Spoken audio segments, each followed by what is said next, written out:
Well, please be seated. Well, let me welcome everyone here this afternoon. My name is Dave Douglas, and it's my pleasure to serve as Dean of the Law School here at William & Mary. It's wonderful to see so many parents and family members and friends here today for the Law School's awards ceremony. This is always a great event. It's a wonderful time for friends and family to celebrate the accomplishments of so many of our law school graduates this year.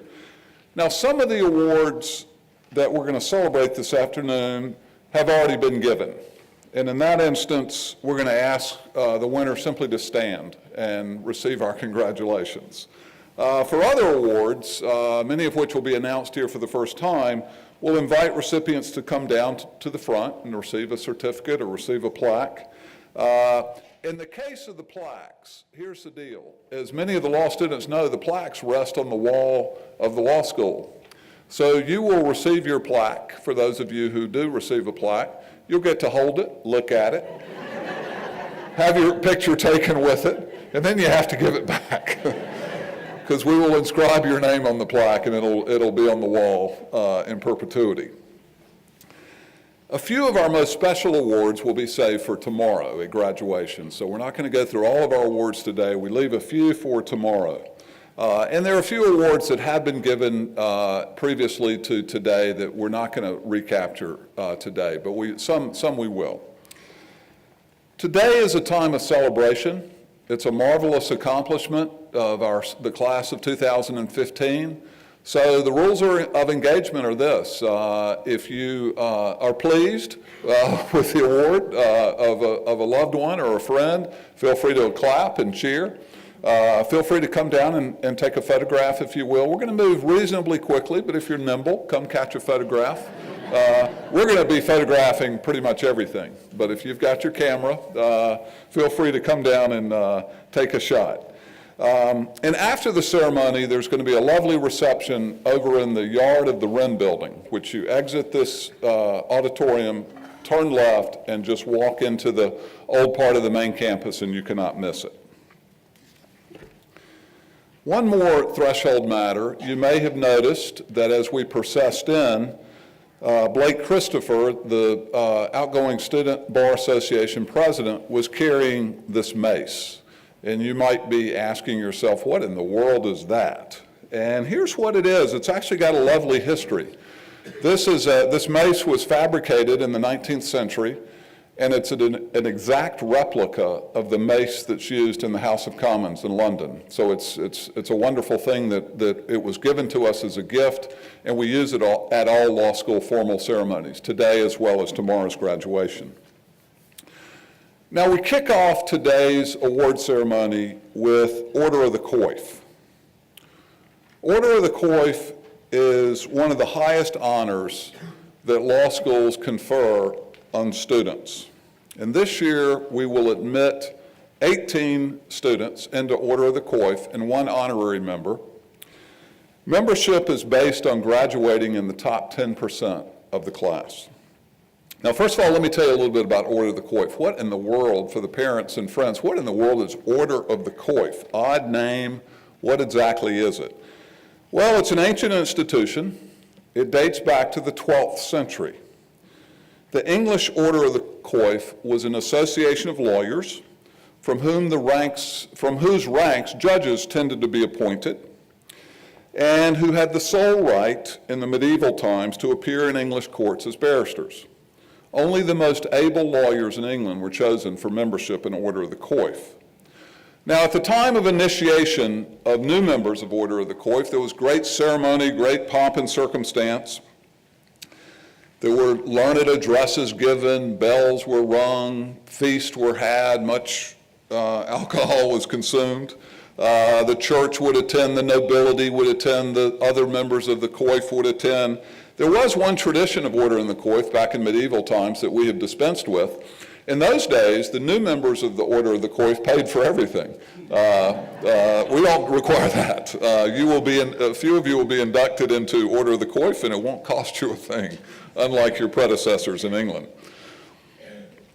Now, why is this called Order of the Coif? Why is it called Order of the Coif? Well, When you were inducted into Order of the Coif, you wore a little thing over your head where your face showed through, sort of like a little bonnet, I suppose. So it was really quite tight-fitting. All of the members wore this, and it would lead to, by the way, this is sort of a predecessor of barristers in England wearing wigs, but the sort of tight-fitted scarf or hood or cap was the original wear for English lawyers, members of Order of the Coif, and since the name Order of the Coif arises in medieval times.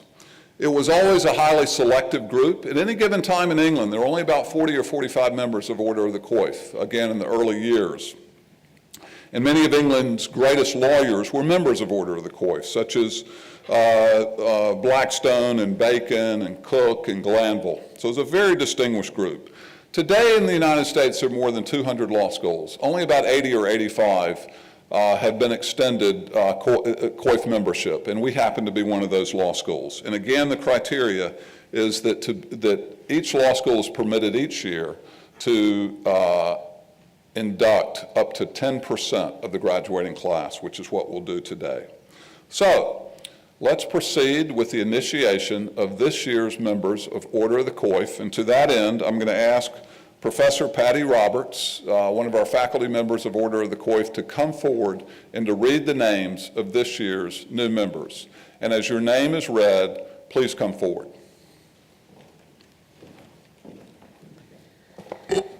Good afternoon. On behalf of the William & Mary Chapter of Order of the Coif, we welcome the following new members. Benjamin Peter Abel.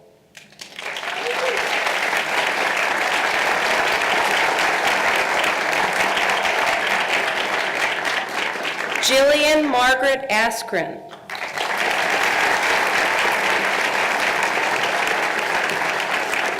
Elizabeth C. Berry.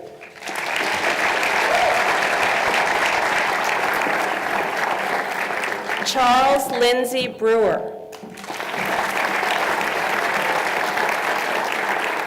William A. Burke. Matthew P. Chiarello. Kristen A. Clark. Aaron J. Gold. Andrew D. Imarino. Christopher Kaltsis. Nathan L. Kennard. Lauren C. Colson.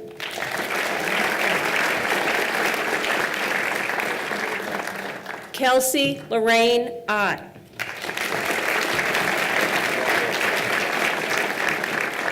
Christian Robert Schreiber. Colleen Smith.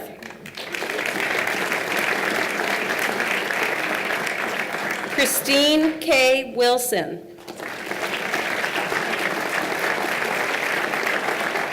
Deborah Elise Wong. Daniel W. Yeager. Congratulations.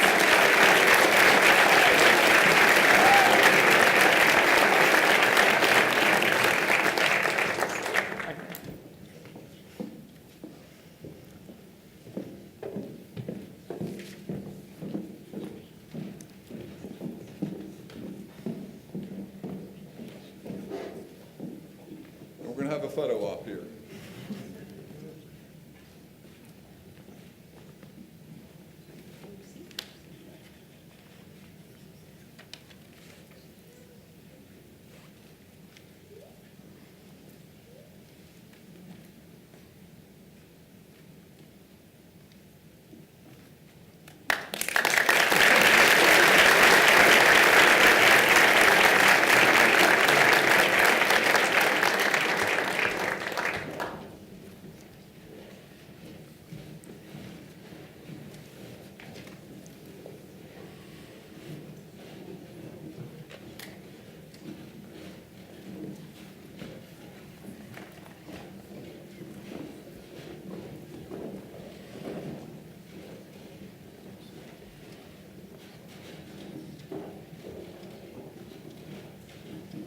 Now, as I mentioned a few minutes ago, each year we also induct one honorary member into Order of the Coif. And let me explain to you why we do so. William & Mary did not have an Order of Coif chapter until 1981. So all of our graduates before 1981 were not eligible to be members of Order of the Coif. So what we do each year is we induct one honorary member of the Order of the Coif. And in order to be this person, you must have been eligible for membership of Order of the Coif at the time that you graduated, had we had such a chapter. And number two, you have to have had a career of great distinction. And so each year, one of the special parts of this ceremony is to invite back one of our alumni from before 1981 to be inducted into Order of the Coif. And it's my great pleasure to announce that this year, the William & Mary Law School faculty members who make this selection have chosen as this year's member of Order of the Coif, James J. Thomas II from the class of 1976. I'm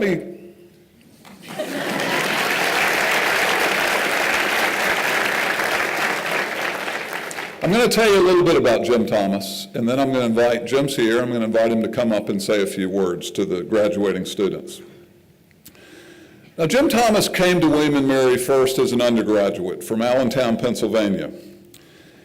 He'd come from a family with limited financial means, and so he knew as a young man that if he was going to college, it was going to be because he was going to be able to procure some academic scholarships and some athletic scholarships. Well, as it happened, he procured both and arrived at William & Mary in 1969. Now, Jim was a football player at William & Mary.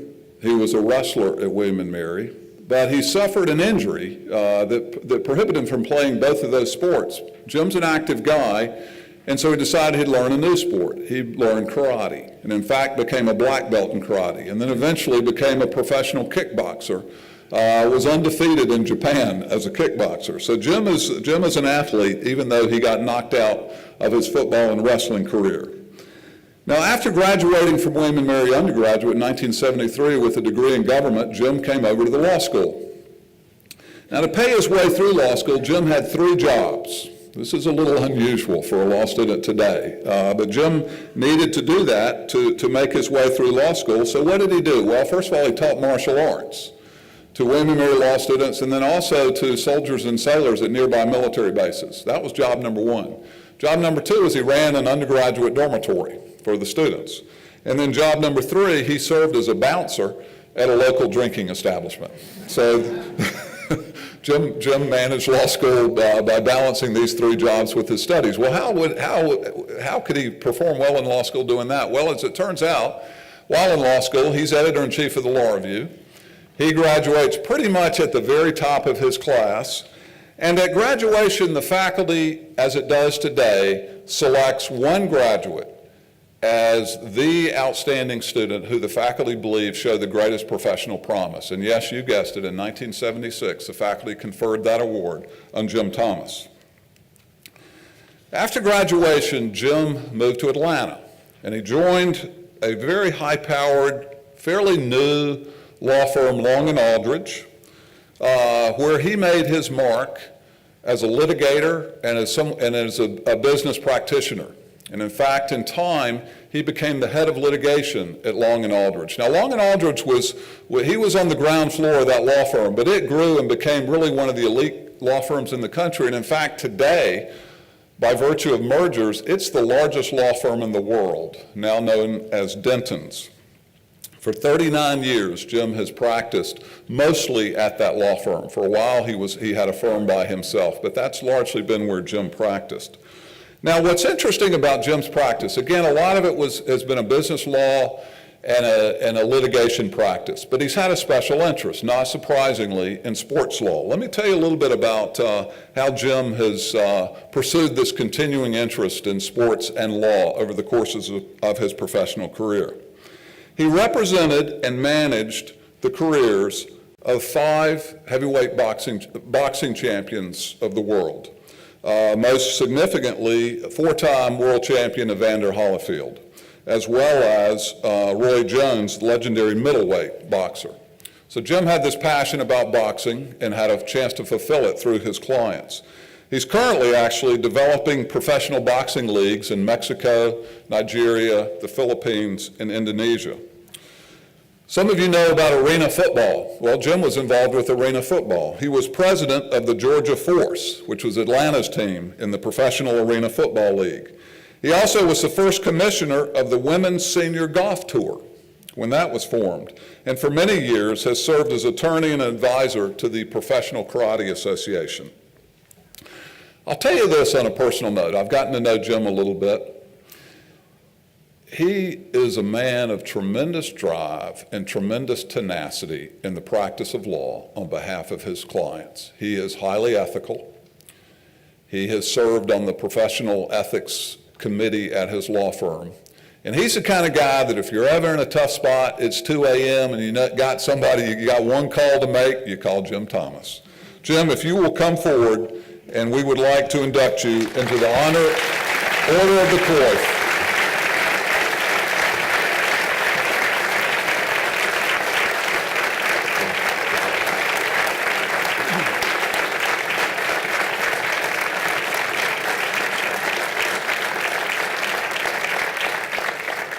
Jim, we're 39 years late, but better late than never. Thank you so much.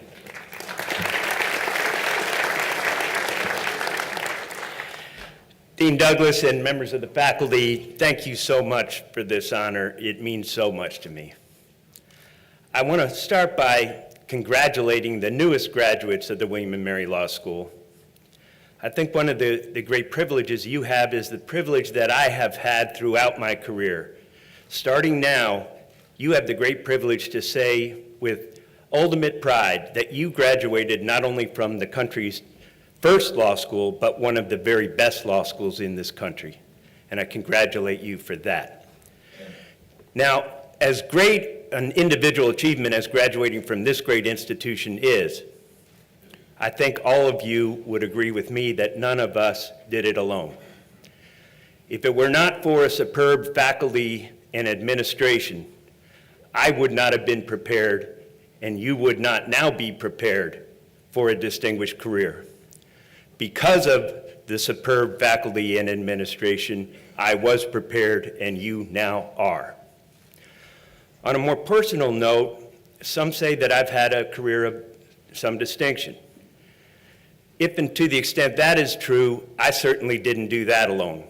I learned a lot of what I learned from other lawyers, and I was smart enough to listen. And I encourage you to do the same. But even more than that, nothing has been more important to any success that I have enjoyed than the unwavering support of the two people who are here with me today. My mother, Charlene Thomas, and my wife, Trish Thomas, sitting down here in front.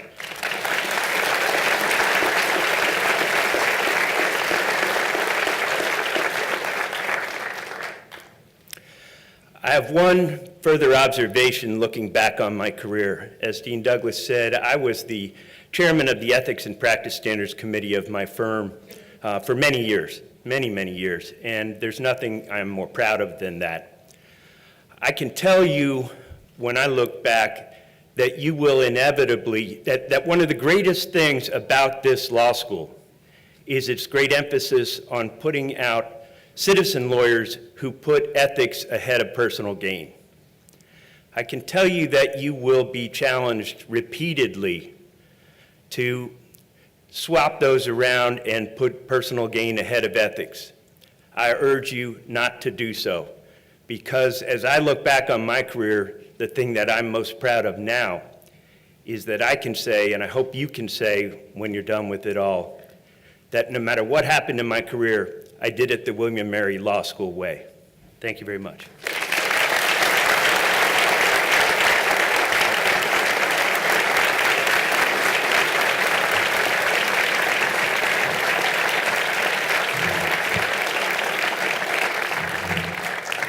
Thank you, Jim. It gives us great pleasure as a law school to honor you today, 39 years after your graduation, and we're delighted that the members of the class of 2015 can meet you and hear about your career and your values.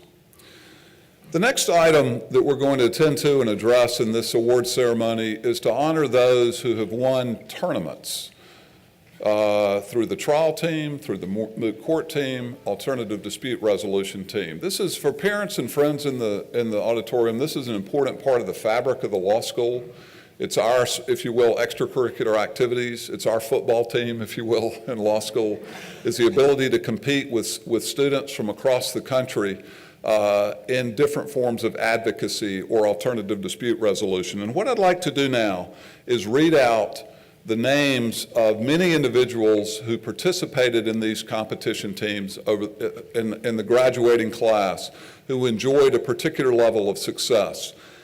This is a part of the ceremony that always makes me nervous because I fear that I'm missing people when I read out this list. If I've missed your name, forgive me, because there are a lot of names. We've had a lot of success here with the class of 2015. I'm going to start with our moot court team. This is our appellate argument team, where our students go out and they argue. This is not in the trial level, but at the appellate level, where they argue appeals before judges.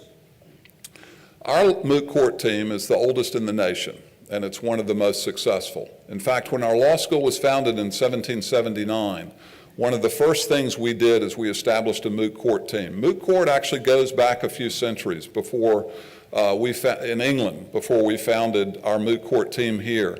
But in the 18th century, they knew that oral advocacy was going to be a very important part of the repertoire of a lawyer, because we were training leaders, particularly political leaders, in 1779. And so we knew they had to be effective advocates. That was an important part of political culture in the 18th century. So the moot court team has always played a special role here at our law school. And so let me do this. I'll read out names of members of the class of 2015 who enjoyed success. I'll ask you to hold your applause until the end, but if I read your name, please stand. At the Jerome Prince Memorial Evidence Moot Court Competition at Brooklyn Law School, we had quarterfinalists and best brief writers, Rebecca Clancy and Chris Kautsas. At the Hassell Moot Court Tournament at Regent Law School, quarterfinalists Jeremy Forrest, August Johansson, Carol Mazanek. At the St. John's Bankruptcy Moot Court Competition, two semifinalists, Jeremy Forrest and Jane Ostak. At the Kaufman Securities Moot Court Competition, semifinalist Phil Harvey. At the Federal Bar Association Moot Court Competition, quarterfinalist Phil Harvey. The winners of the John R. Brown Admiralty Law Moot Court Competition, Jennifer Call and Scott Radigan. The New York Bar Association Moot Court Competition, quarterfinalist Jennifer Call and Alex Phillips. The Elon Moot Court Competition, quarterfinalist Carol Mazanek, Alex Phillips. The ABA Moot Court Competition, quarterfinalist Alex Phillips and Christian Schreiber. The National Veterans Law Moot Court Competition, quarterfinalist Henry Aldifer and Chelsea King. So those are our moot court winners. Congratulations to you.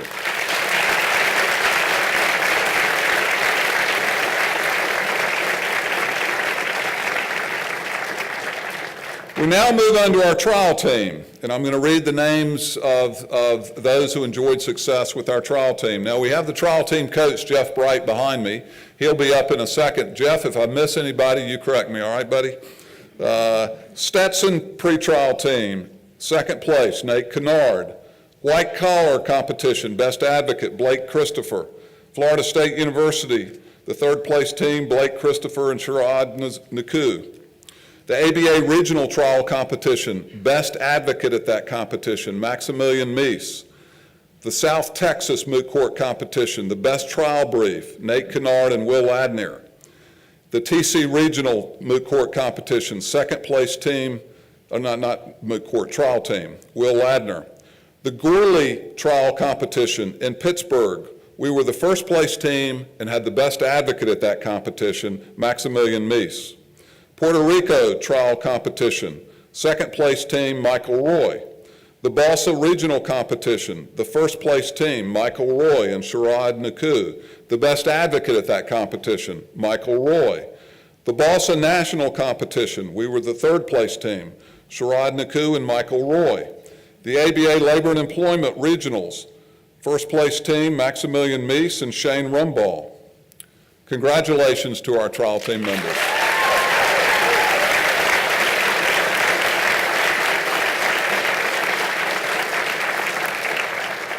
And our alternative dispute resolution team at the ABA Regional Mediation Tournament, we won that tournament, Eva Zelson. They went on to the national tournament out in Oregon, ABA, I believe, in Oregon, or was it Seattle? Seattle. They won that. They participated in the national tournament and finished as semifinalist, Eva Zelson. The National Government Contracts Negotiation Tournament finalist, Kristen Clark. Thank you. Congratulations to the members of the ADR. And what I'd like now is for any student in the room who has been a member of any of our competition teams to please stand up. Everybody.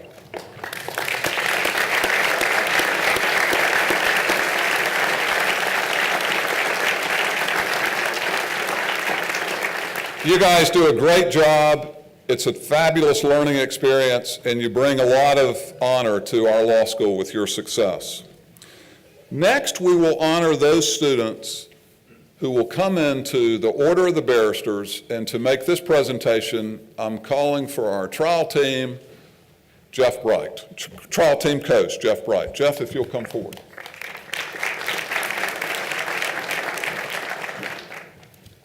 In keeping with our British team, the trial team likes to wear socks. These are from the Queen. The Order of Barristers is the first award that I've been asked to present to the students. The Order of Barristers was established in the University of Texas in 1965. It's an honor society dedicated to the acknowledgement of superior advocacy skills. To be elected to the Order of Barristers, a student must contribute substantially in oral argument programs, in the administration of advocacy program, or through the development of advocacy in competitions. Selection is limited to schools' student participants who are in competitive activities.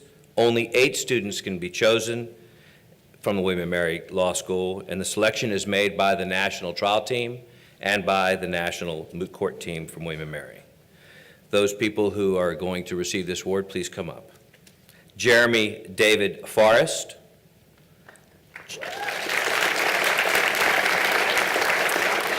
Jennifer Daniel Call. Christopher Kaltzis. Maximilian David Meese. Michael Harris Roy. And Shane Michael Roomba.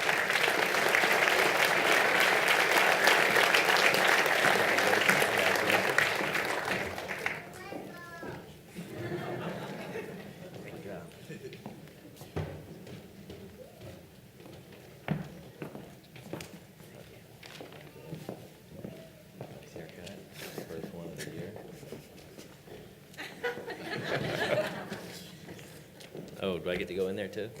Probably not.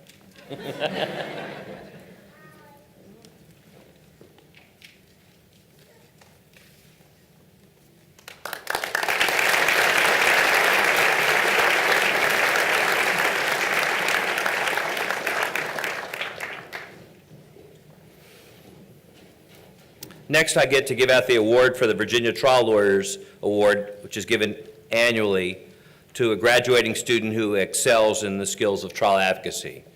Our trial team has 2 coaches, not just myself, but Justice Lee Millett, who is not here today. And we had much debate about this because we love our third-year trial team. All of them were discussed in earnest, but Justice Millett and I decided after much debate that Nathan Lee Kennard gets the Virginia Trial Lawyers Award.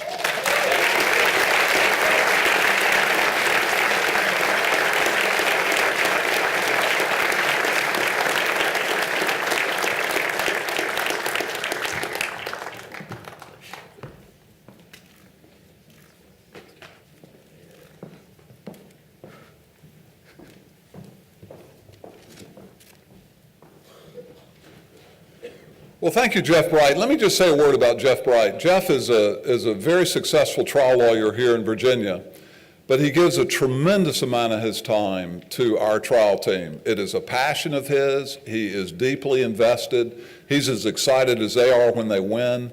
Jeff, we thank you for what you do. Jeff is actually going to duck out in just a second. He's got a graduation ceremony to attend about 2 hours west of here, and he's on a short time frame, so he's going to have to hustle. But Jeff, we do thank you for all that you do for our very successful trial team. We now turn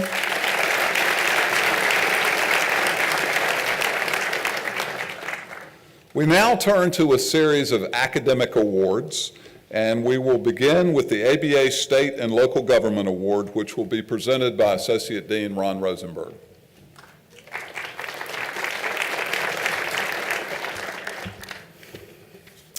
Well, good afternoon, everybody. This is a great afternoon. I have the pleasure today of announcing the ABA State and Local Government Award that is awarded to the outstanding student in both land use and local government law.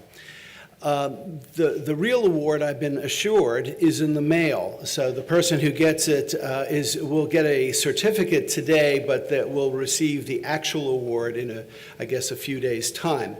And I'm happy to announce this year, in 2015, the winner of this is Melissa Ann Klotzka. Would you come up, Melissa?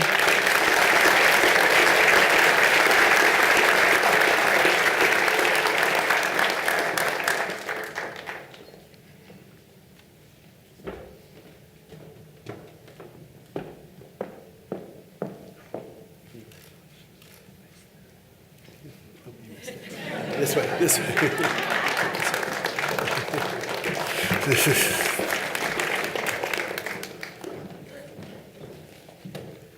Hello, everybody. I'm Professor Stacy Kern-Shear. It's lovely to see you all. This award recognizes outstanding achievement in health law studies. It is presented by the ABA and BNA. I had the good fortune of having this student in class in both health law and policy and food and drug law during her time here at William & Mary. Not only did she evidence impressive mastery of the subject matter in written assignments, she also contributed meaningfully and significantly to the intellectual vibrancy of the classroom. What's more, she advanced her knowledge in the field of health law by tackling very complex health regulatory matters during her 2L summer, impressing everybody with her characteristic skill and aplomb. For her outstanding performance in health law studies, will Claire Marie Wheeler please come forward to receive her award?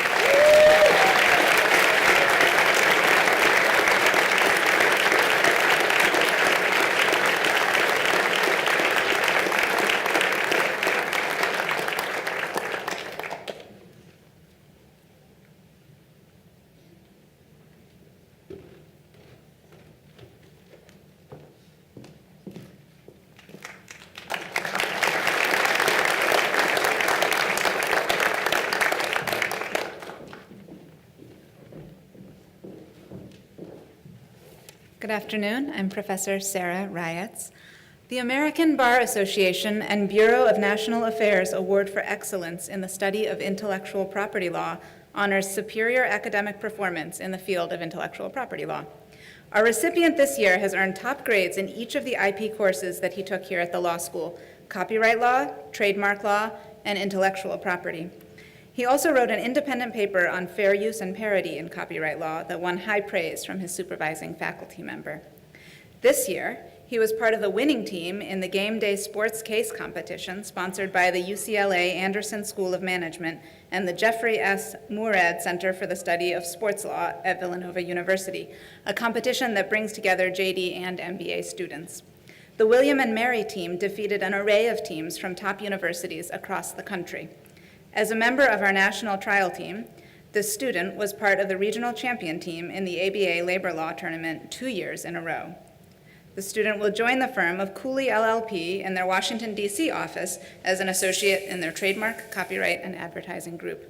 I'm very pleased to present the ABA BNA Award for Excellence in the Study of Intellectual Property Law to Shane Rumbaugh. Please come forward.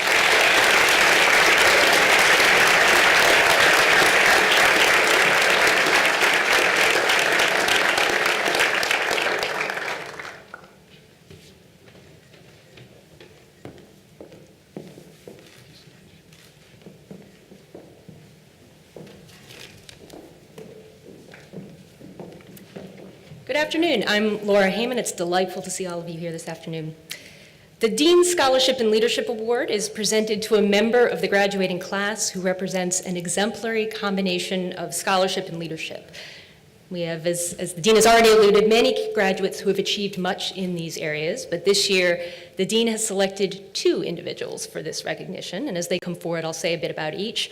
Our winners this year are Debbie Wan and Nate Kennard.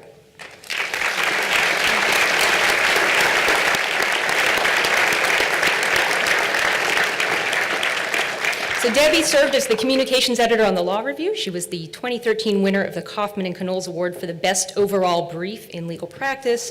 She's won awards for her achievement in both legal practice and legal practice 2, has served as an academic support tutor for the first-year torts class and for the first-year property class, served as an officer in the Children's Advocacy Law Society, the Women's Law Society, and Lawyers Helping Lawyers. And Debbie will clerk with the Honorable Glenn Conrad on the U.S. District Court for the Western District of Virginia after graduation. Nate served as the senior articles editor on the Law Review, also won an achievement for his award for his achievement in legal practice. He's the president of the Christian Legal Society and is a member of the National Trial Team, took first place in the ABA Labor Law Mock Trial Competition, DC region, among other honors. He's also served the community as a mentor to young people as an Eagle Scout. He's served as a mentor to Scouts and as a Marshall Brennan Fellow with the law school's Constitutional Literacy Program. He's taught local high school students about civics and the U.S. Constitution. And Nate will clerk with the Honorable Andrew Kleinfeld on the U.S. Court of Appeals for the Ninth Circuit after graduation. Congratulations to both of you.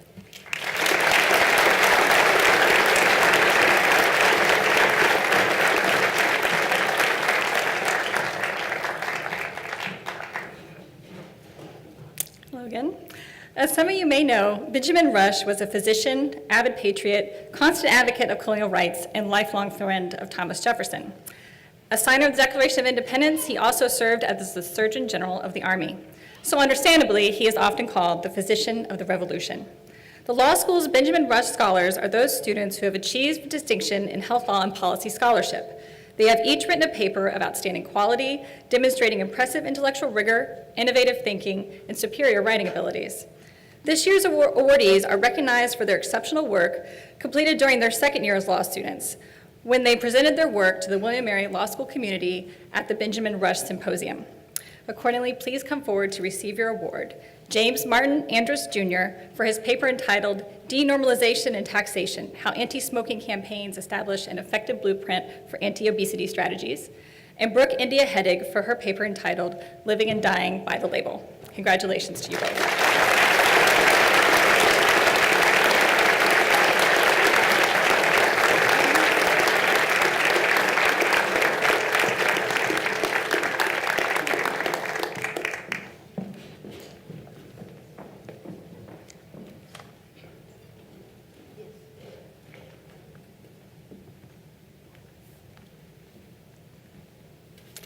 Good afternoon. I'm Bill Richardson, and I teach tax law.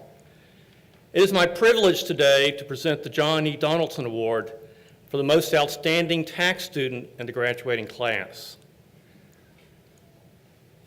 Over the last 55 years, few, if any, people have had as great an impact on our law school and on the college as a whole as John Donaldson has had. John, who is still with us, he's Professor Emeritus, and still a great friend of the law school, first came here in the early 1960s as a law student. He graduated in class 1963, did pretty well. He was editor-in-chief of the Law Review. I went on from here to Georgetown to earn his LLM in tax, then spent a couple of years in the National Office of the Internal Revenue Service before returning home here to Williamsburg and to the law school.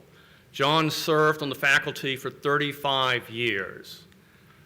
Over that time, in addition to teaching thousands of students about tax law and trust and estates law and a few other subjects, John earned, he did not just receive, he earned, I think, every teaching award that can be given to a faculty member at the law school and the college.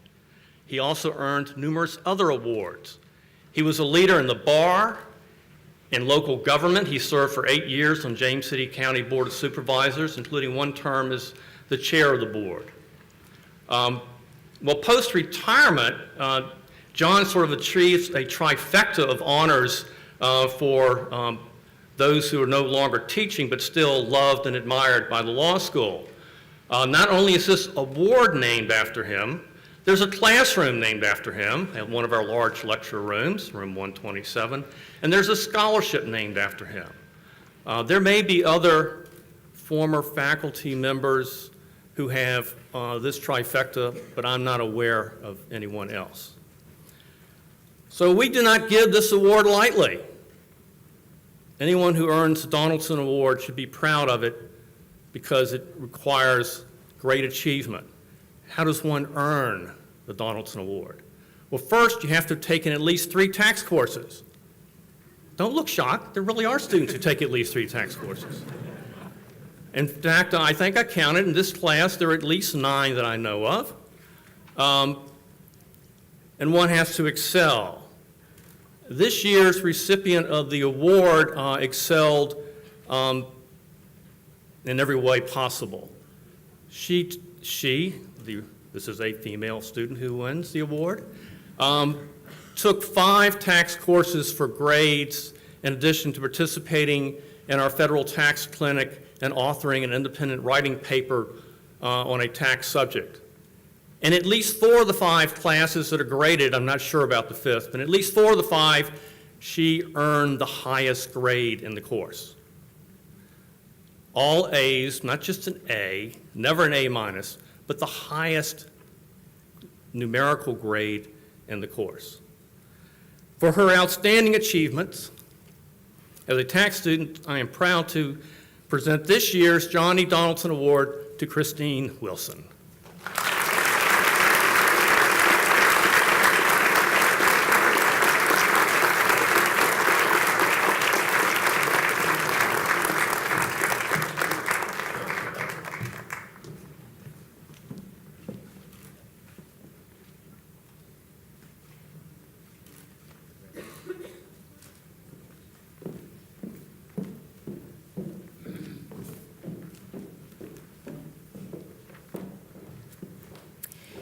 The family law section of the Virginia State Bar and the Virginia chapter of the American Academy of Matrimonial Lawyers co-sponsor a family law book award, which is presented to a graduating student at each Virginia law school who has demonstrated the most promise and potential for the practice of family law.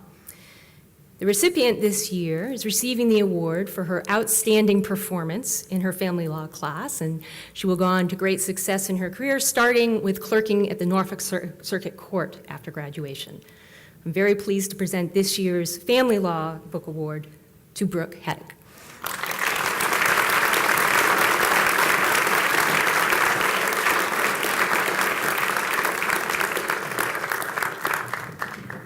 There actually is a book.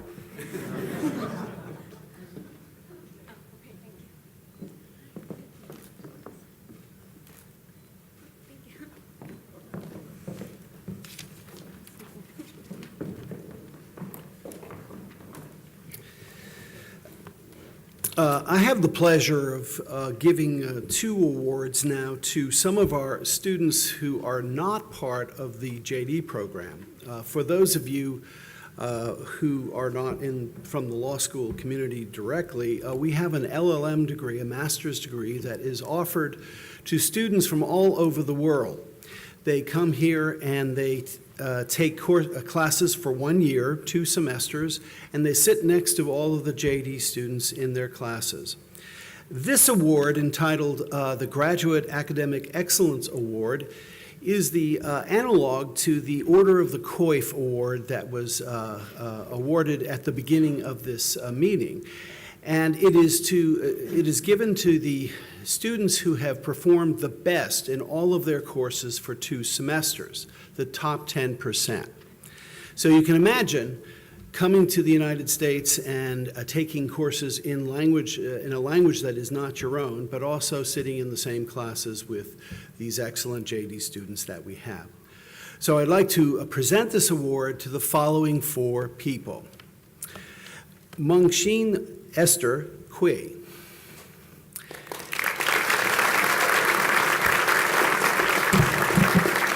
Rafael I. Contreras. Shutao Daniel Zhang. And Haibo Jason Zhao.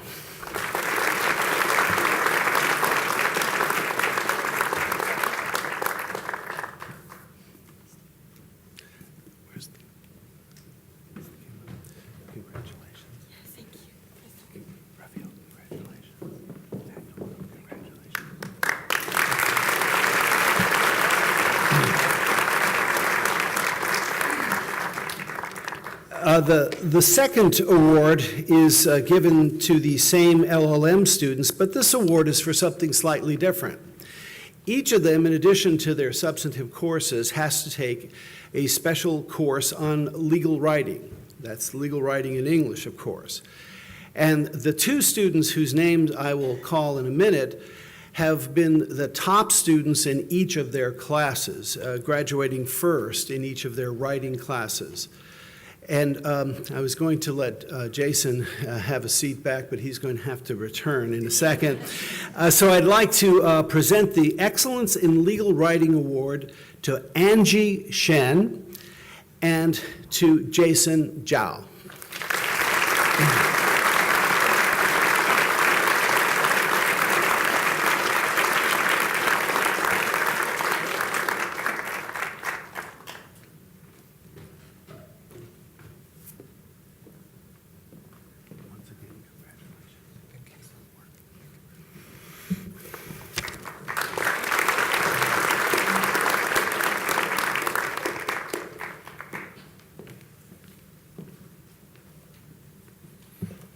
Good afternoon. Pardon me. Good afternoon. My name is Warren Billings.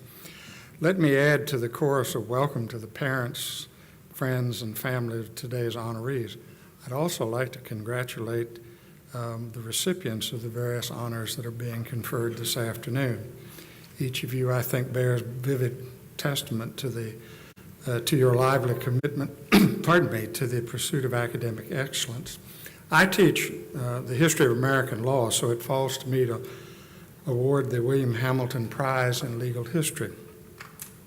The Hamilton Prize is given to a graduating student who demonstrates excellence in legal history, and it consists of one of the plaques that the dean mentioned that eventually will hang in the lobby in the law school, and there's a certificate, and I think there's an honorarium that goes with it as well.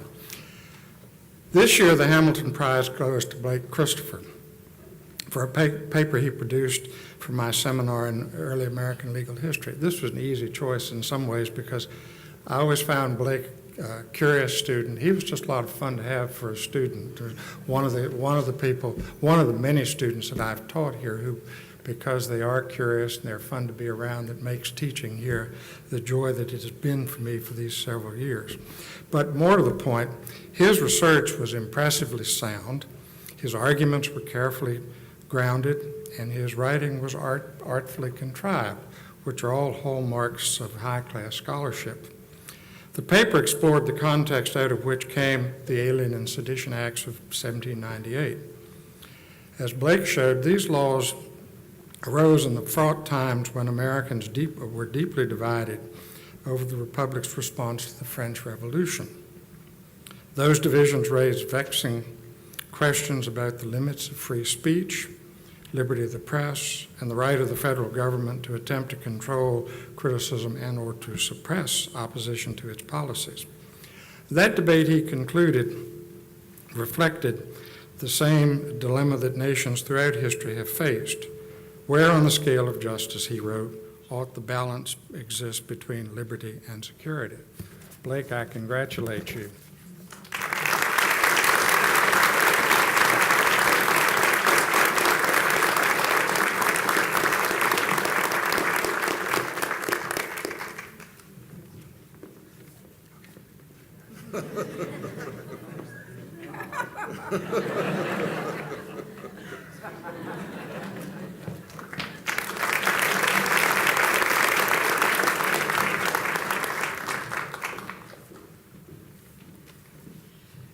Good afternoon, everyone. I'm Judith Barzilai. I'm a senior judge on the United States Court of International Trade, and more important for this afternoon, I teach international trade law here at the law school. I'm proud to give it the Carter Kaplan and Company Award for the student who achieved in international financial law this afternoon. This was not an easy decision. The international trade law class this year was particularly strong, and I note with pleasure and not surprise that 4 of the members were inducted into the Order of the Coif this afternoon. The award goes to Colleen Rosanna Smith. Not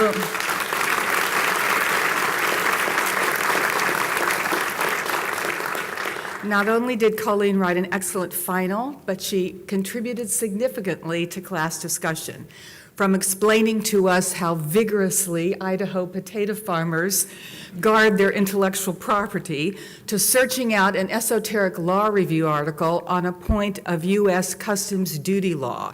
The appeals court decision we read in class was not particularly clear. Does that sound familiar? And the law review article that Colleen brought in and shared with her colleagues helped clarify the issue for them and for the professor. So congratulations, Colleen. I wish you much luck in your career, and I'm sure that you will achieve as much as you have here at the law school.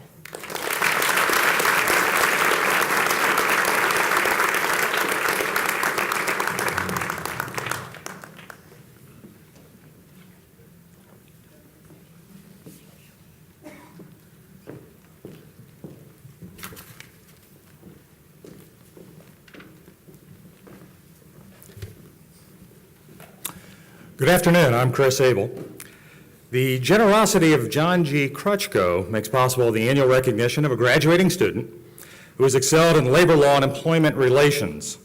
The recipient is selected by the law school faculty who teach labor and employment law, and this is one of those that includes a certificate, a plaque, and a check. The student who was selected to receive the award this year earned an A in every labor and employment course offered by the school, and I might add, earned the highest grade in the employment law course that I taught this past semester, so I have no doubt that it's well deserved. The 2015 recipient of the John G. Krutchko Award in Labor and Employment Law is Eva Caroline Zelson. Ms. Zelson, come up.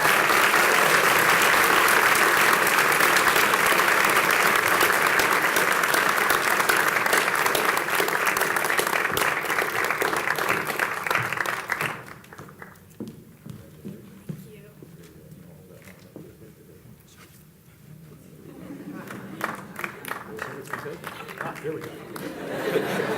Well done. Yeah. Trying to get away with it.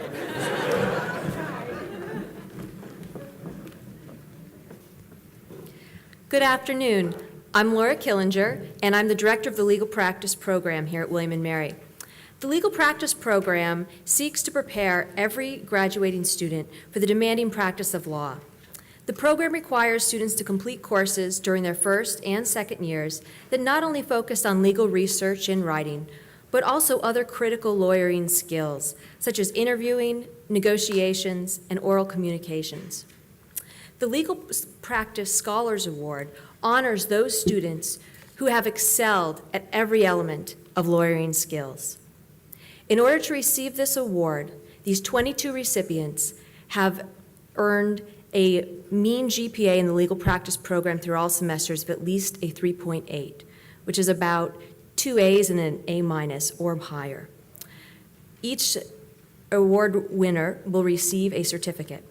Will the following 22 recipients please come forward?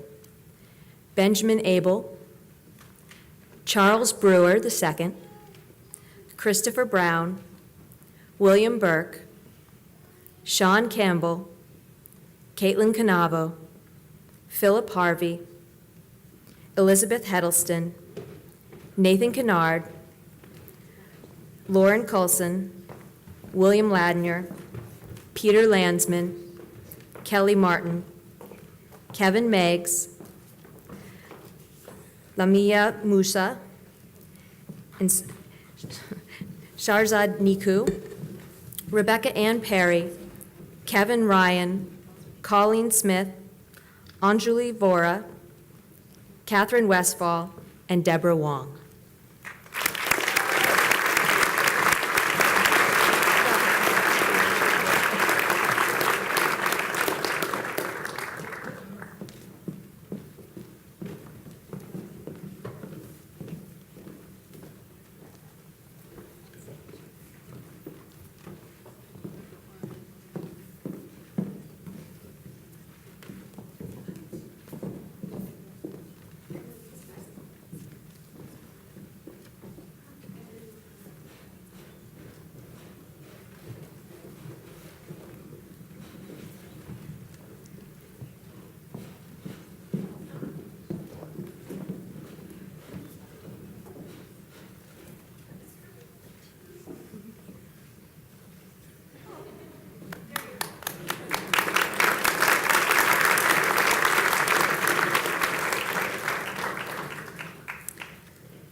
I'm Professor Allison Larson. I've had the privilege of teaching many of the graduates in constitutional law and administrative law. I'm very happy to celebrate with you this weekend. I have the honor of presenting today the National Association of Women Lawyers Award. This award recognizes a student who contributes to the advancement of women in society, promotes issues and concerns of women in the legal profession, exhibits motivation, tenacity, and enthusiasm, demonstrates academic achievement, and earns the respect of the dean and the faculty. This year's National Association of Women Lawyers Award goes to Jennifer Danielle Call.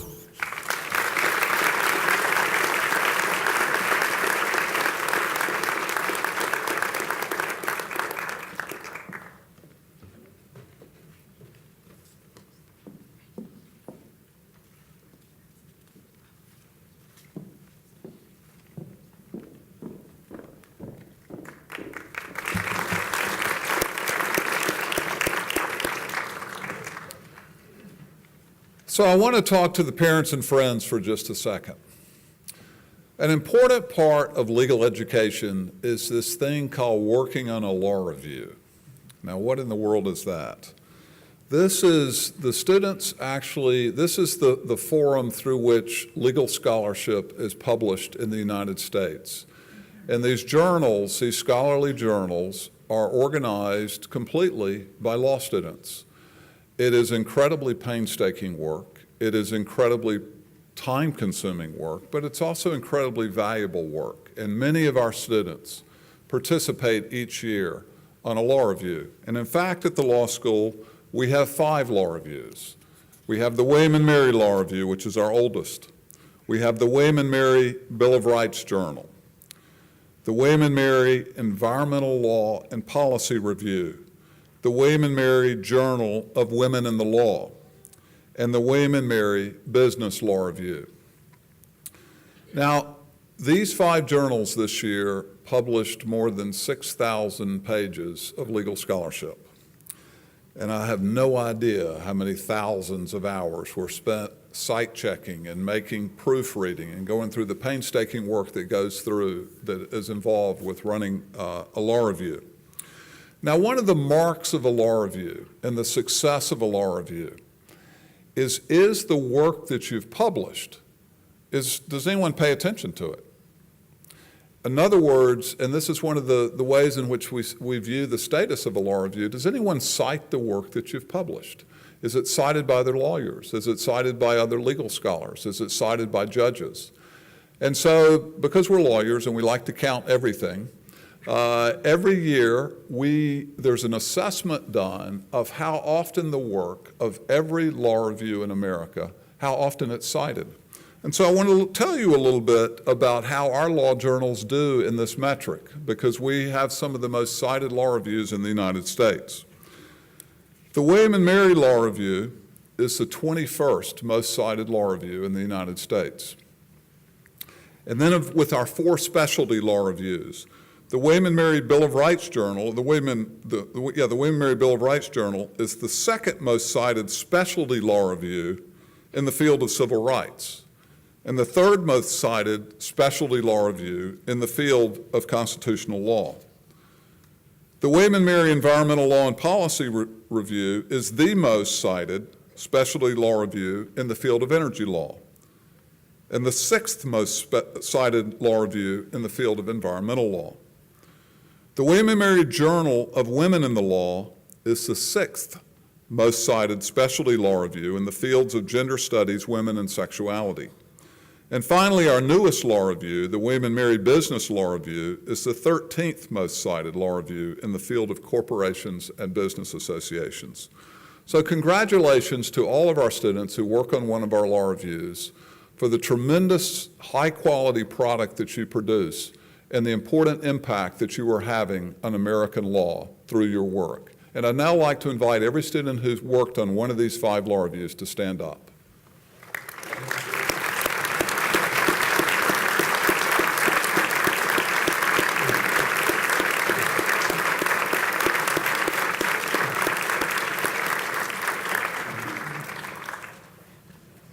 Now, we confer special awards on students who work on these law reviews, and we turn to those awards now, and we'll begin with Dean Rosenberg. Well, hello again. In addition to being a professor here, I'm also the faculty supervisor or director for the Environmental Law and Policy Review. And as you heard Dean Douglas say, this review is very highly regarded and much cited. Each year, second-year students will write a note, and there are approximately 35 of these notes written each year. This year, I'm pleased to award the most outstanding student note published in the current volume of the Environmental Law and Policy Review. And I'd like to ask Nicholas Guidi to come forward and to be recognized for his note, Oil, Fire, Smoke and Mirrors, the Gulf Coast Claims Facility and its Dangerous Precedent. Nicholas.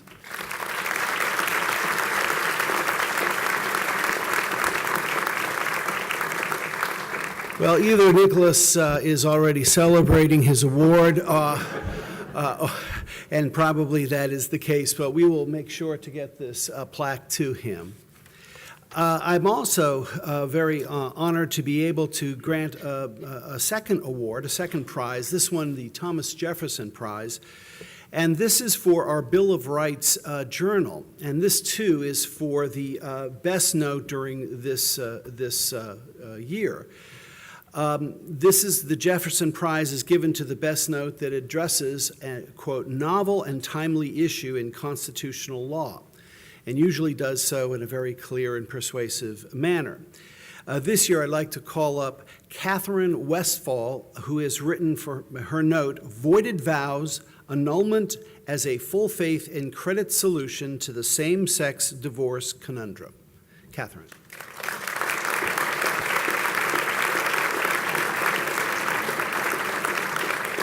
She and Nicholas are both celebrating, and we will be sure to give her plaque as well.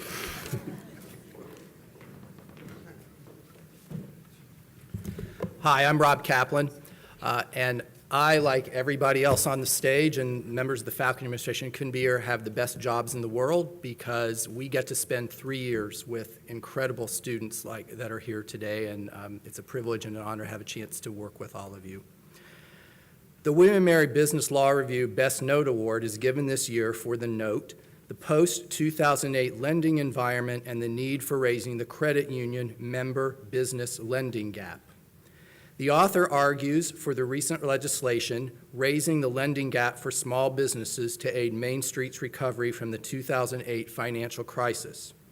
The note is timely, thoughtful, and exemplifies the type of business law scholarship that the BLR endeavors to publish. Thomas Ian Zells, would you please come forward to receive your award?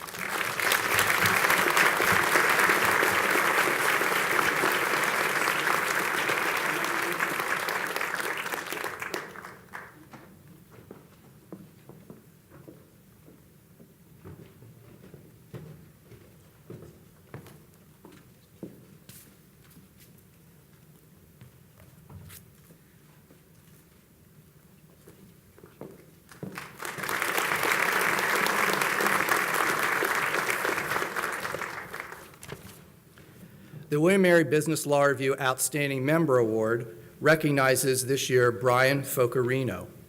Brian was BLR's executive editor, and he was very dedicated to the journal this year. Brian spearheaded BLR's first ever alumni outreach program, eased the transition to the new office space, planned and executed all social and staff outreach events, and diligently served in countless administrative roles for the journal with utmost professionalism and competence. BLR owes much of its success to devoted editors like Brian. Brian can't be with us today, but we congratulate him just the same.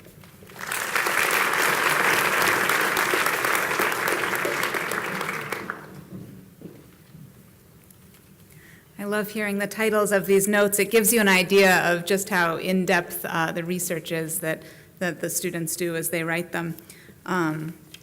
So I'm very pleased today to be presenting 2 awards related to the William & Mary Women and the Law, Journal of Women in the Law. The first is the Best Student Note Award. For her note, "Must be 18 or older, how current domestic violence policies dismiss teen dating violence," we ask Rebecca Penzak to please come forward.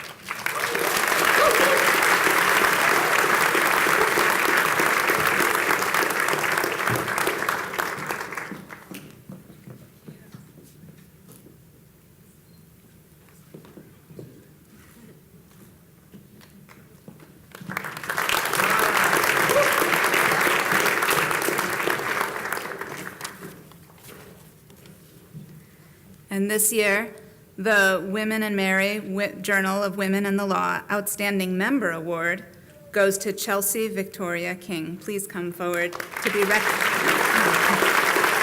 This recognizes her, for her outstanding work and devotion to the Journal of Women and the Law. Her efforts not only helped produce the journal's 3 issues, a total of 794 pages, but also were instrumental in ensuring the journal membership worked together cohesively and with good cheer.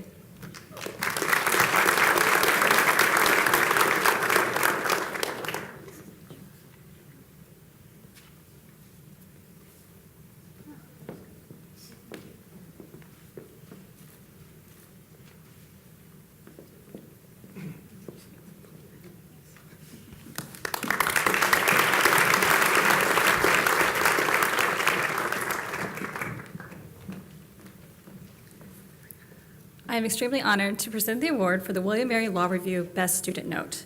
Will Mr. Aaron J. Gold please come forward to be recognized for your outstanding note published in the William Mary Law Review?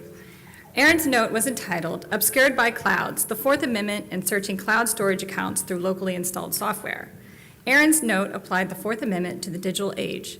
He explored law enforcement officers' ability to search materials stored on cloud computing systems. Aaron argued that police do not have an automatic right to search cloud storage via software installed on computers they search.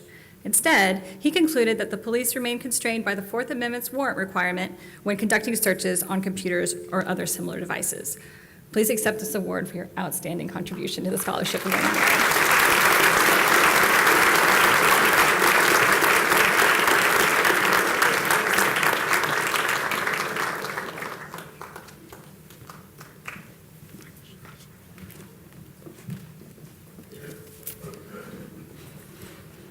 Congratulations to you, Aaron. You know, Aaron may look a little bleary-eyed. He was arguing a case in the United States Court of Appeals in San Francisco a few days ago.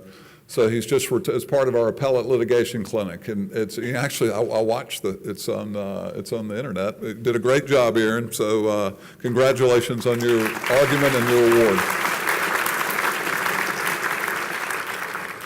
You know, here at William and Mary Law School, obviously what we're doing is we're training excellent lawyers.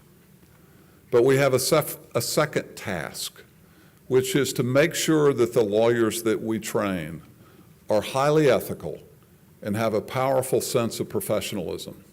And to that end, we have 2 sets of awards that recognize students who have already demonstrated a strong sense of professionalism during their 3 years here at William and Mary Law School. And I'll invite Professor Killinger to come back up to present these awards.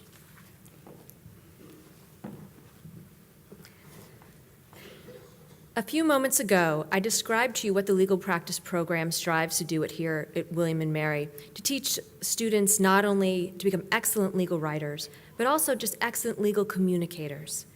And as the dean mentioned, one of the core functions of the legal practice program is to instill in students a sense of the highest professionalism now and as they graduate and become lawyers. It takes a veritable village to teach these diverse skills. And in the legal practice program, full-time legal writing faculty team up with adjuncts who are practicing attorneys in order to prepare students for graduation day and beyond.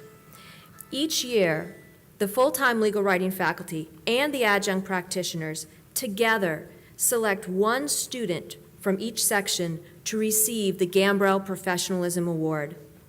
This award is given to the student in each section who best exemplifies dedication to the mastery of lawyering skills and professionalism.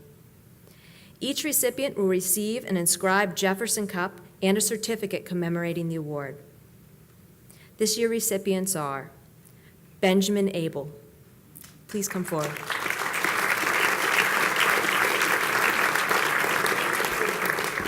William Burke.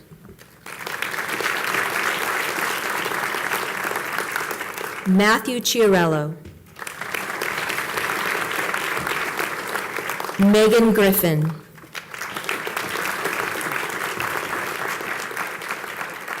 Kelly Martin. Carl Mazanek. Sharzad Niku. Kevin Ryan. Jillian Wood Schultz. Colleen Smith. Catherine Westfall. Claire Wheeler. Deborah Wong. Daniel Yates. And Thomas Sells.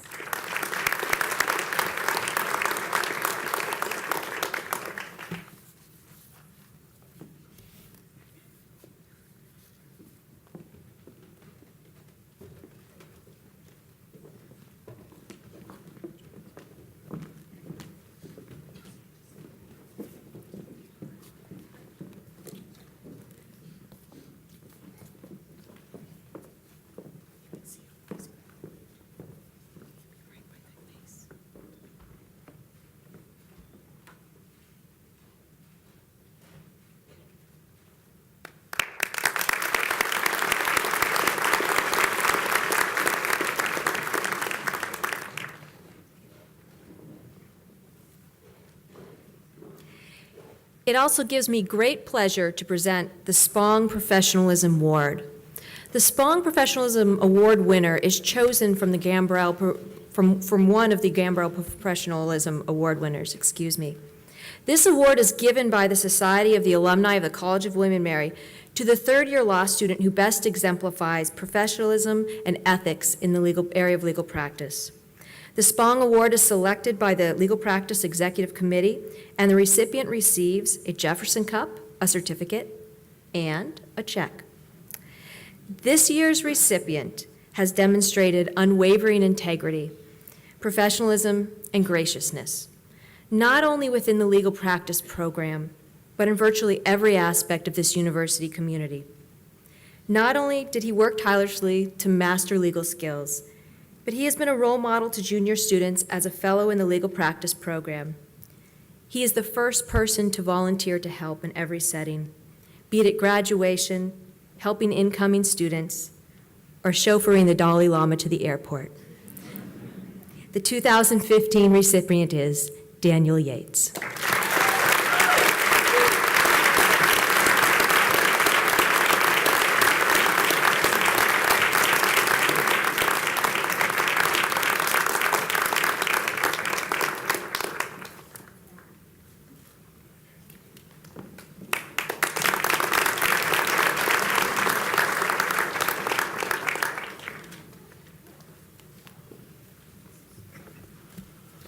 A very central part of the life of the law school and what we seek to inspire our students to pursue is a life of service.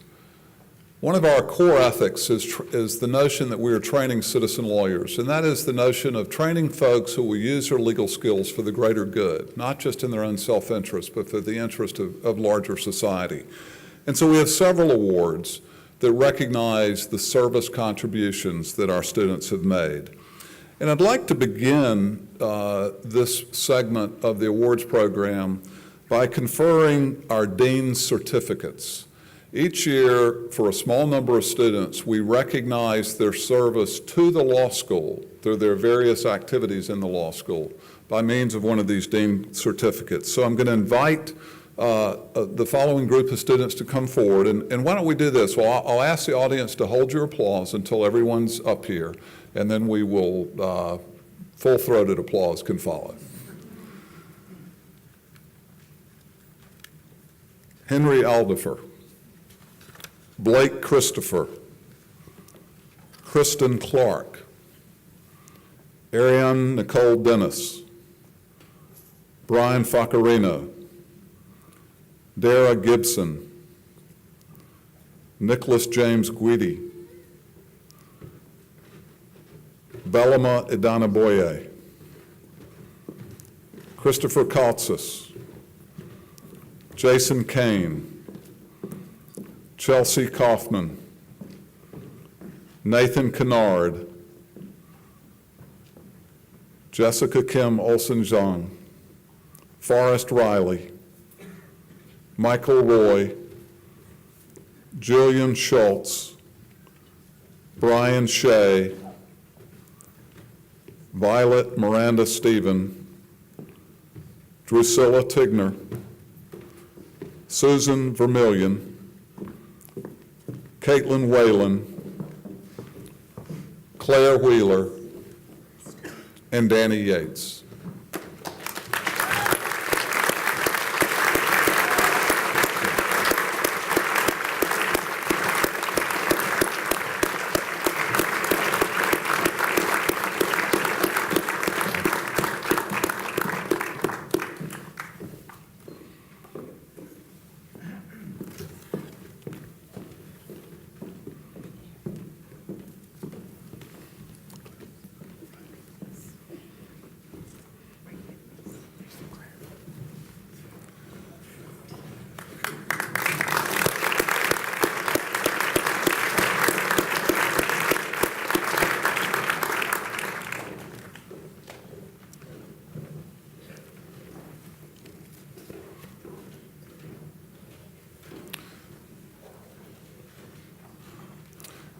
Now, there's a very special college-wide service award that the College of William & Mary confers each year on a small number of graduates throughout the college, in the undergraduate campus and the graduate and professional schools. It's referred to as the Benjamin Ewell Award. Now, the Ewell Awards were awarded a few weeks ago, but we had 3 winners from the law school, and I want to take a moment to tell you about this award, and then I'm going to ask our 3 winners to stand up. This award is conferred on individuals in the graduating class anywhere on the campus whose outstanding participation and leadership on campus and/or community activities, and on the basis of their service and contribution to the school and to the community. This is what's recognized, their service to the community and to the college. Let me tell you a little bit about this award. It has an interesting history. It's named for Benjamin Ewell. Who was Benjamin Ewell? He was president of the College of William & Mary in the middle of the 19th century. Now, he had the misfortune of being the president of the College of William & Mary in 1861. Now, President Ewell opposed secession. He thought it was a grave mistake for Virginia to leave the Union. Of course, he was outvoted by the folks in Richmond. Virginia did secede, and it turns out Williamsburg, Virginia, and the College of William & Mary were ground zero for the Peninsula Campaign during the Civil War, and this area was devastated. The college was closed, and it would be many years before it reopened. Ewell stayed on as president during those days, even after the college closed, and in fact, every day he would go to the Wren Building, and he would ring the bell of the Wren Building, symbolically calling the students to class, even though there were no students to come to class because of the devastation that the college had experienced. He did this for years, and then finally the college did reopen later in the 19th century. So in the spirit of Benjamin Ewell, this award for service to the college, service to the community is given, and in an earlier ceremony, the following 3 individuals were recognized with the Ewell Award, and I'm going to ask them to stand. Amber Clark, Caleb Stone, and Claire Wheeler. Live in the law school better, as well as those in the community. And I want to recognize one particular organization this year with a tremendous service ethic, a tremendous commitment to making the world better for those in our community, and that's our Black Law Students Association. This organization engages, as I mentioned, in an extraordinary range of services. And I'm just going to mention one. One of the great traditions at William & Mary Law School is our Thanksgiving food basket. Every year, all of the law students throughout the building, under the leadership of the Black Law Students Association, have, in effect, what's a competition to gather food resources that will be distributed to needy families in our area. This past year, more than 4,000 items of food and many, many turkeys were contributed by our students as part of this Thanksgiving competition. Each is in a display, and it's marvelously created. One of the many ways that BALSA has led here at the law school. And I would like anyone who's here today who is a member of BALSA, please stand and be recognized.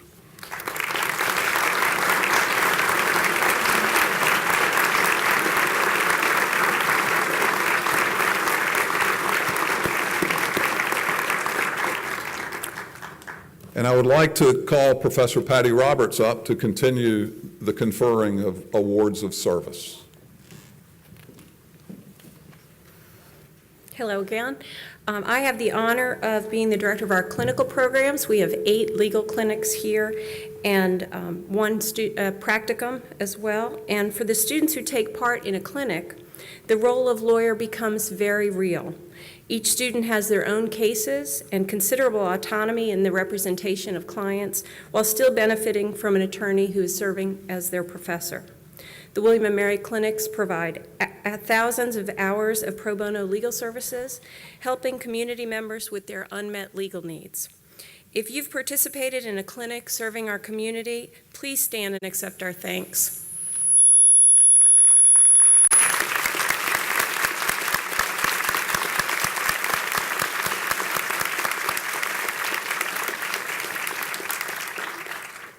Unfortunately, we can only honor one of those students with the Clinical Legal Education Association Outstanding Student Award. Nominations are taken from each of our clinical faculty members, and then the selection is made by someone other than those of us who are on the clinical faculty, so don't think I was cherry picking here. This year, Professor Killinger graciously agreed to make this selection from our nominations. The award is based on the quality of the student's performance in assisting or representing individual clients or in undertaking group advocacy or policy reform, and excellence in the seminar component. This particular year's winner was also especially helpful to this professor in her first year teaching veterans law. William Andrew McNinch Burke, you are this year's winner.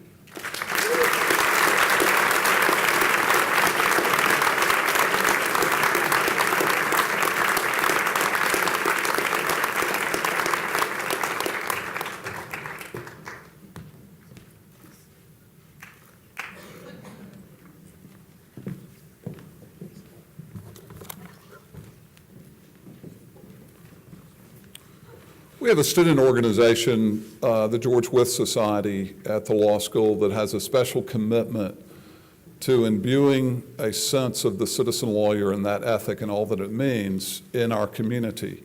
And each year, the George Wythe Society confers its own award on a member of the faculty or staff who exhibits this character of the citizen lawyer. And I'm going to invite this year's president of the George Wythe Society, David Knoll, to come forward and confer this award.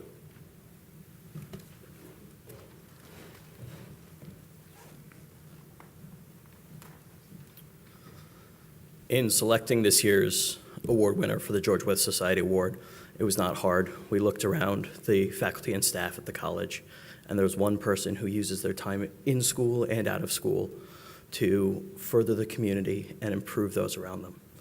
So this year, because of his work in hosting the bone marrow drive at the law school, in terms of hosting the Red Cross blood drive at Temple Beth El, as well as working with the college so that we can have a full semester externship program in DC, which allows students to work with government agencies and do good work both with clients as well as for the betterment of our country. We're going to award the George Wythe Award to Dean Robert Kaplan.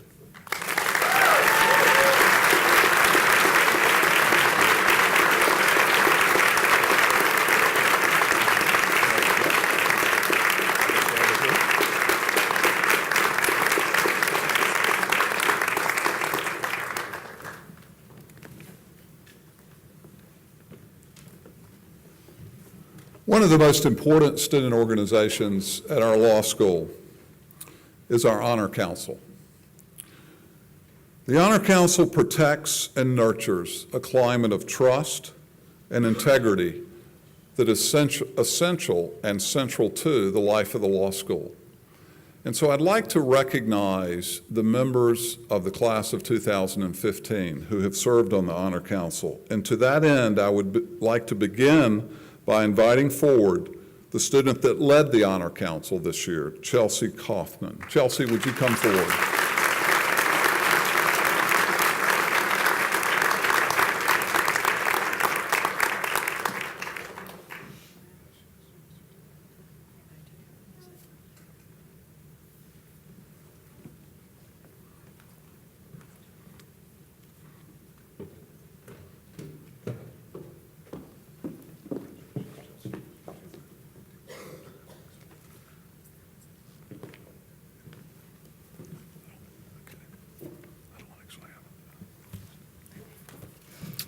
I'm pleased to present the other members of the Honor Council that are graduating in the 3L class this year. Joshua Paul Bone, Charles Brewer, Brian Shea, Jeff Tucker, Amber Lynn Turner, Jessica Vera, Peter Vogel, Anjali Vora, and James Young.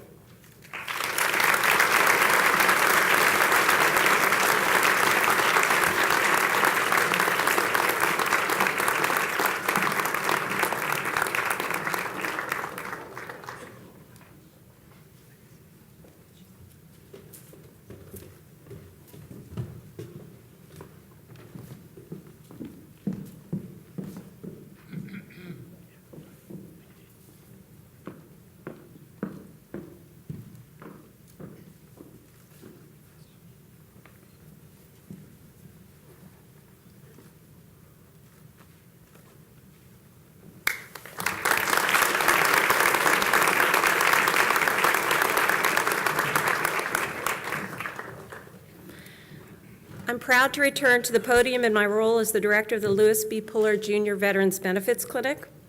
In this clinic experience, students learn how to transfer their learning from the classroom into the practice of law, while at the same time helping our veterans who are suffering from service-connected disabilities, particularly complex claims involving post-traumatic stress, traumatic brain injury, and military sexual trauma.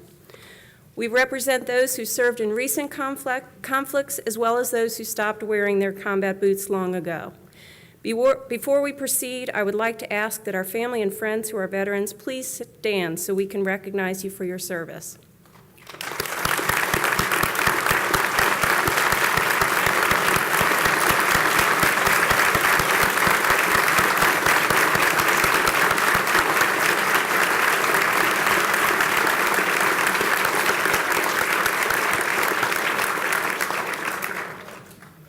Today, I would like to honor those graduates who gave freely of their time and enriched their legal education by helping the most deserving among us. Each of the graduates being honored today rose to the challenge and excelled, either as students enrolled in the clinic or those who volunteered or worked in support of the clinic during their law school tenure. The Puller Clinic Award for Excellence is symbolized in a small token that each of the honorees will receive. It's a coin. The tradition of coins in the military began when soldiers in the Civil War and World War I left for battle with a coin from home in their pocket, and they kept it after the conflict as a lasting remembrance of their wartime experiences. Today, coins are carried by soldiers, sailors, airmen, and Marines. They identify the bearer as a member of a particular unit with a well-defined history and mission. A coin is not merely a token. Coins today are a tangible source of pride for America's warriors at every level in the chain of command. Commanders use them as on-the-spot awards for excellence or service. They may be a physical symbol of gratitude for a job well done. The Puller Clinic Award for Excellence was designed with this history and meaning in mind. The coin displays the William & Mary moniker on the front, and on the back you will find the motto of our clinic, serving those who sacrificed. Encircling this motto are the three principles the clinic was founded on: selfless service, professionalism, and heroism. And in the center of the coin is a compass, because the Puller Clinic vows to always point our veterans in the right direction. It is my distinct pleasure to award this coin to members of the class of 2015. Several of these graduates are continuing to work on their client cases this summer because of their extraordinary commitment to their clients. They truly are William & Mary's best examples of citizen lawyers, and my colleagues Aniela Zemansky, John Paul Cimino, and I are honored to have worked with each of them. Professor Cimino is here with me today, but unfortunately Professor Zemansky, who very much wanted to be here, is still serving our country on her weekend reserve duty for the U.S. Marine Corps. Many thanks to each of the following graduates for their tireless efforts on behalf of our nation's heroes, and please withhold your applause till I finish reading the names.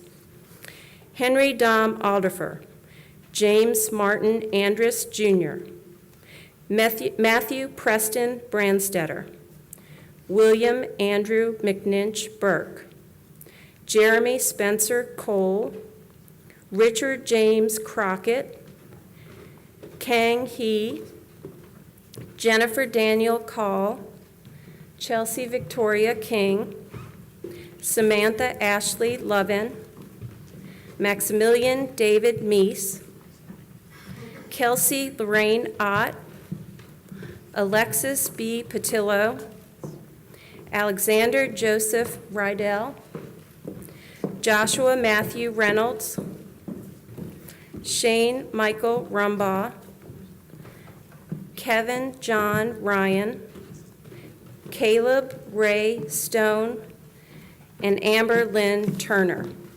Thank you. You make your law school proud.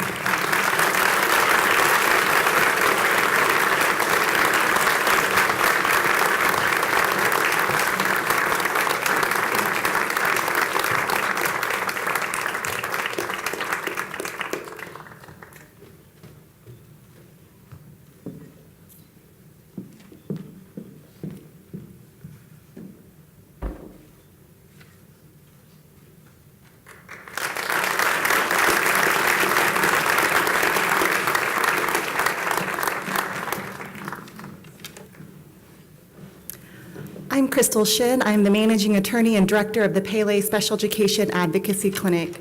It is my honor to stand in for our class of 2005 alumnus, Claire Maddox Ribble, and her husband, Bob, who generously established this award to recognize a law student for his or her outstanding service to children with special needs and their families through the Pele Clinic. Claire and Bob established this award in honor of their son, Evan, and in memory of Evan's twin brother, Brooks. This award is presented to a graduating student who has shown a dedicated commitment to special education law and the rights of children. This year's recipient arrived at the clinic in the fall of 2014 with little knowledge of special education law, but she quickly rose to the challenge. She dove into her cases, learned the case history, and meticulously prepared for every client and school meeting. She was a zealous advocate for her clients, handling some very difficult cases, including a 12-year-old client who was referred to court from school for behaviors related to the child's disability. She successfully assisted her client's public defender in getting the child's criminal charge dismissed by helping the public defender understand the child's complex special education needs and history. She was always thoughtful and reflective after every meeting and hearing, evaluating her strengths and weaknesses, and brainstorming how she could be a better advocate at future meetings and hearings. It has been a privilege to watch the student grow as an advocate and a future lawyer. Because she wanted to continue working on her cases and serving her clients, she opted to serve as a Pele 2 mentor during the spring semester. Pele 2 mentors are chosen by the professor based on merit, efforts, and past performance. Her mentees had no shortage of kind words to say about her mentorship over the semester, including she was a phenomenal mentor. We really lucked out when we were assigned the student as our mentor. She helped us from beginning to end. She provided countless hours of reviewing our work product, gave us advice and encouragement throughout the semester. It is my distinct honor to present this year's Special Education Advocacy Award to Liz Berry.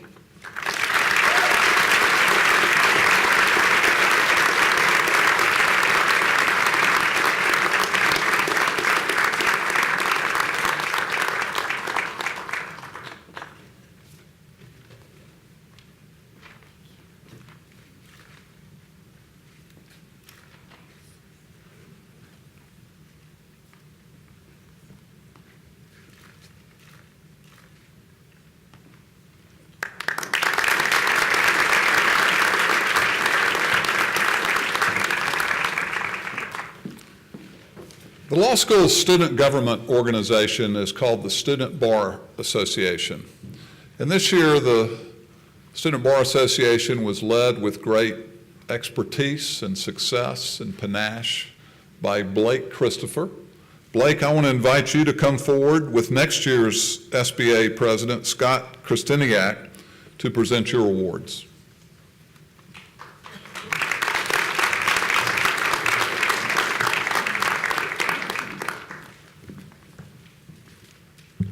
The following awards go to recognize the class of 2015's contributions to the Student Bar Association. As you just heard, the Student Bar Association acts as the student government of the law school. It serves as a direct link between students and their administration, and it allows for student problems to have student-driven solutions. And so each of these honorees was either elected or appointed to help with that mission. And as your name's called, please come forward. Sean Patrick Bevel.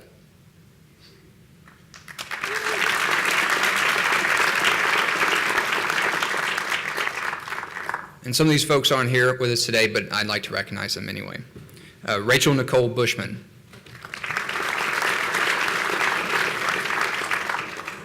Amber Ray Clark.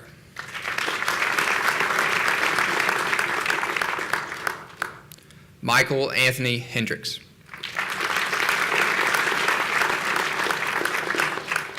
William Andrew Ladnier.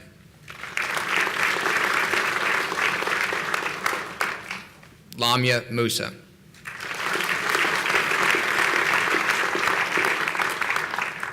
Vanessa Marie Rogala.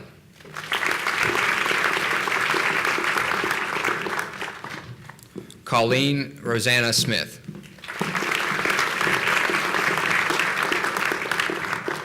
Caleb Ray Stone.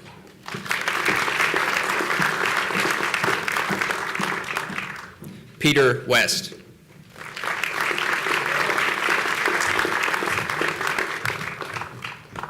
Caitlin Elizabeth Whalen.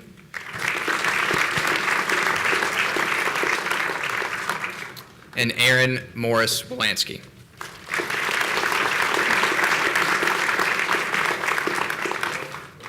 And personally, thank you all very much for helping me out and having a great year this last year. Thank you.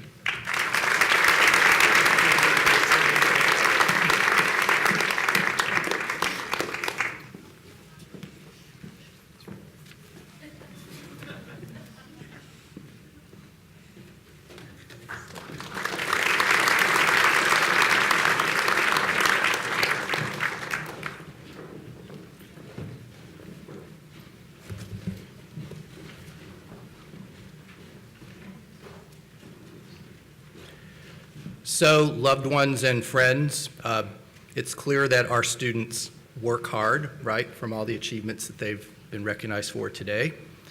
I have a little secret for you. They also play as hard as they work. And they serve as hard as they play and as hard as they work. And in that vein, the law school recognizes students who provide at least 35 hours of pro bono or volunteer community service to organizations or causes that better their communities. The class of 2015's William & Mary Public Servants volunteered at soup kitchens and homeless shelters, served as mentors to disadvantaged children, tutored teenagers and adults, built homes for Habitat for Humanity, nurtured the environment through park cleanups and recycling initiatives, and organized drives to collect food, clothing, books, and toys. These graduates literally saved lives by conducting blow drives and the annual bone marrow drive. They safeguarded the rights of indigent criminal defendants. They secured relief for low-income clients who were taken advantage of by predatory lenders at risk of losing their children and facing eviction. Each of these graduates has received a certificate from the law school for their contributions, and it's a privilege to publicly recognize them now. So as I call your name, please stand and remain standing. Henry Alderfer, Kristen Brandt, Rachel Bushman, Anne-Marie Carnemark, Matthew Chiarello, Atif Chaudhary, Amber Clark, Kristen Clark, Christina Dwyer, Brian Focarino, Dara Gibson, Jeffrey Glass, Kang He, Brooke Hedig, Ruth Hawker, Bellama Idona Boye, Melissa Jensen, August Johansson, Jennifer Call, Jason Kane, Nathan Kennard, Chelsea King, Lauren Colson, Isla Kremen, Philip Leckie, Samantha Lovin, Kelly Martin, Rebecca Mishner, Lindsay Nicolai, Sean O'Neill, Rebecca Perry, Alexis Patillo, Anu Pelos, Vanessa Rogala, Kevin Ryan, Bradley Smith, Colleen Smith, Violet Stephen, Drusilla Tigner, Adam Walker, Caitlin Whalen, Claire Wheeler, and Eva Zelson. Please congratulate these William & Mary Public Schools.